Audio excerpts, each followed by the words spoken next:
नशई, AB, इल्लती, powdery, जहाज़, rocket heroin का नशा करने वाले को कहते हैं।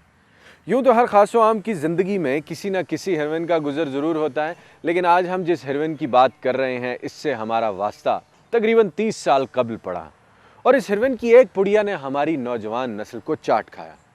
हेरोइन का नशा क्या है, कौन लोग पॉडरी होते हैं और वो कैसी बातें करते हैं, अगर आप ये सब जानना चाहते हैं तो सच के सफ़र में मेरे साथ रहिएगा।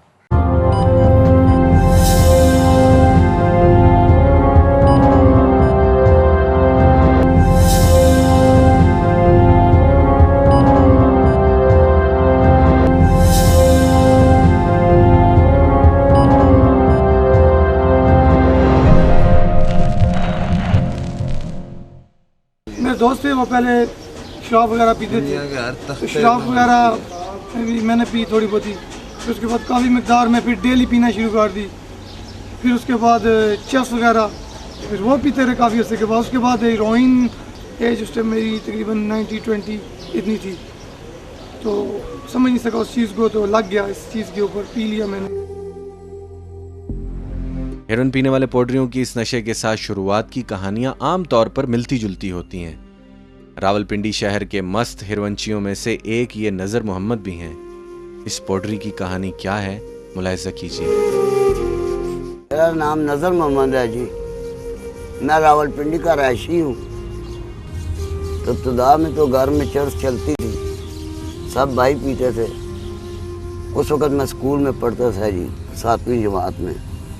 देखता था कि ये वालिद साहब भाई सारे मिल के पीते हैं, तो हमने एक दफ़ा उसको ज़रा सा चुरा लिया।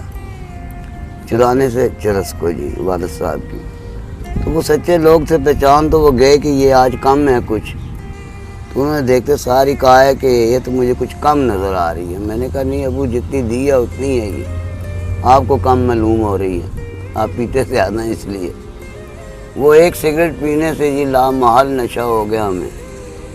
मेरी आंखें लाल सुर्ख हो गई, डोरे आ गए आंखों में जनाब। वालिद साहब ने पहचान भी लिया कि चस पी इसने। खैर घर में इसी तरह करते करते वो कुछ लाडला था, मैं घर में ज़्यादा ही मनमानियाँ ज़्यादा किया करता था, किसी की बात सुनता नहीं था। बचपन की भूल और नादानियां जिंदगी भर रोग बनकर इंसान का पीछा नहीं छोड़ती। नौउम्री में एक ऐसा ही वाकया जिला भक्कर के नज़ीर अहमद को भी पेश आया।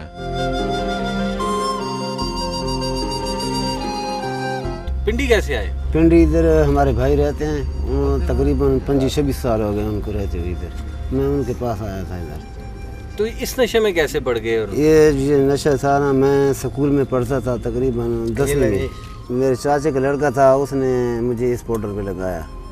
उसने मुझे सिगरेट भर कर दिया तो मुझे नींद आ गई, उसने मुझे सुकून दिया।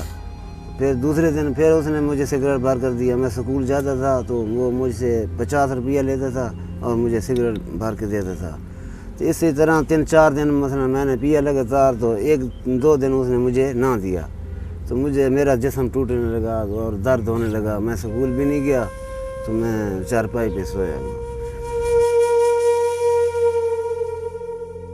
हेरोइन पीने वाला नशई इस जहर को नित नए तरीकों से इस्तेमाल करता है। वो तरीके क्या हो सकते हैं, इन पॉडरियों की जुबानी सुनते हैं। इसको 3-4 तरीक़ों से इस्तेमाल किया जाता है।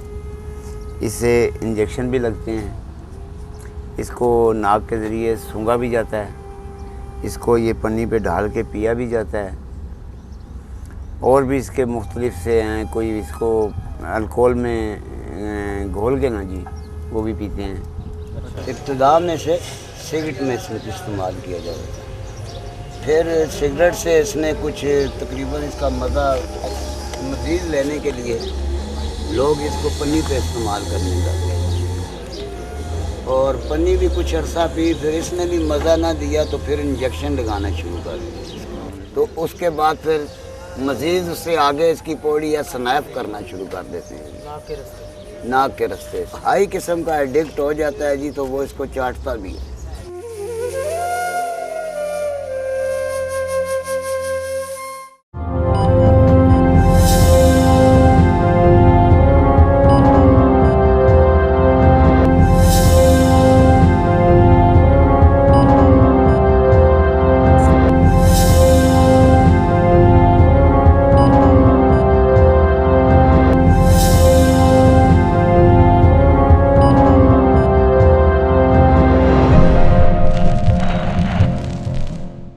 वतन अजीज में हर किस्म का नशा मिल जाता है। कोई चरसी हो या पाउडरी, उसे हर शय बैव सिक्का राइजुल वक्त बआसानी दस्तयाब है। आसानी से इसलिए मिलता है क्योंकि ये पुलिस के साथ मिले हुए होते हैं जो बेचने वाले हैं। पुलिस वालों को पैसे देते हैं, पुलिस वाले इनको कुछ भी नहीं कहते। हाँ जी, ये तो बहुत आराम से मिल भी जाती है और मुश्किल से भी मिल जाती है। जब इंतज़ामिया सख्ती कर देती है तो फिर मुश्किल हो जाती है। इंतज़ामिया जब नरमी करती है या मंथली वगैरह लेना शुरू कर देती है तो फिर वो जल्दी मतलब मिल जाती है। ये गिरोह होता है या एक आदमी होता है? नहीं, ये काफ़ी होते हैं जी, एक आदमी नहीं होता। एक जगह पे ना मिले तो दूसरी जगह पे लेते हैं, दूसरी जगह पे ना मिले तो तीसरी जगह पे ले लेते हैं। जो बेचते हैं वो खुद भी नशा करते हैं? कई लोग हैं जो खुद नशा करते हैं, कई ऐसे लोग हैं वो नशा खुद नहीं करते और बेचते हैं। अपने आगे उन्होंने करिंदे रखे हुए हैं जो बेचते हैं। आम तौर पर हेरोइन का नशा करने वाले मुआशी और जिस्मानी बदहाली का शिकार नजर आते हैं। ऐसा क्यों है, आसिफ कुछ यूं बताता है। खाना पीना उनका बंद हो जाता है। वो जो कुछ कहते हैं कि बस कमाएं या जो कुछ पैसे आएँ उसका नशा ही करें। नशा करने से भूख नहीं भी लगती, नहीं उनको लगती है जो मतलब रेगुलर आदी हो चुके होती हैं, पीते हैं लगातार 24 घंटे नशे में रहते हैं ना, उनको चाय पी ली तो 4-5 घंटे उस पर उन्होंने गुजारा कर लिया। हाँ, एक रोटी खा ली तो हो सकता है उस पर 12 घंटे गुजार दें। हिरवंची की जाहिरी बुरी हालत का ये किस्सा सर आंखों पर रख पर मान लिया, लेकिन एक पुराना पॉडरी ये कहानी भी सुनाता है।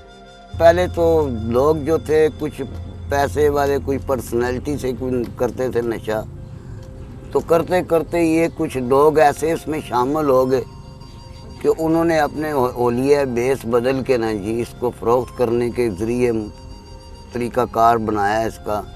किसी ने कपड़े फाड़ लिए, कोई लंगड़ा हो गया, किसी ने बैसाखी पहन ली, किसी ने कुछ किया, किसी ने कुछ किया, एक बेचने का ज़रिया पुलिस से बचने के लिए, ताकि पुलिस भी हमें ना पकड़े और हम अपना कारोबार भी करते रहें। आखिरकार ये हुआ, ये जो काम बेचने वाले करते थे ये काम हम लोगों ने पकड़ लिया और बेचने वाले जो हैं वो सरेआम बेचना शुरू हो गए।